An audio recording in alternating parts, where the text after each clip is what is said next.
Hello guys, कैसे हो? मैं हूं आपका दोस्त विनय। आप देख रहे हो चैनल विनय गेमिंग।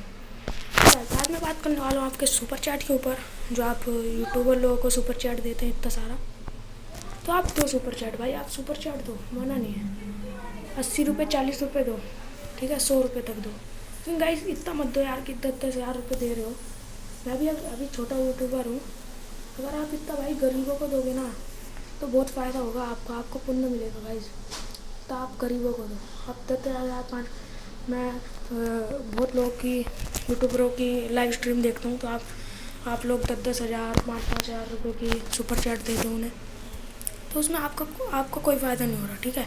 आप यूट्यूबर के संग 1-2 बच्चे खेल लोगे गेम प्ले, तो आपको कोई फ़ायदा नहीं होने वाला। और अगर आप इतना ही भाई गरीब हो गए, वैसे ही कोरोना चल रहा है, तो अपना घर में बचा के रखो यार, अपना घर में बचा के रखो। इतना मत दो यार, 100-200 रुपये दो यार, ठीक है गाइस। आज की इतनी वीडियो है भाई, मेरा तो समझाने का फ़ायदा था यार। अगर आप समझे हो तो ठीक है, ठीक है। सुपर चैट यार इतना मत दिया करो।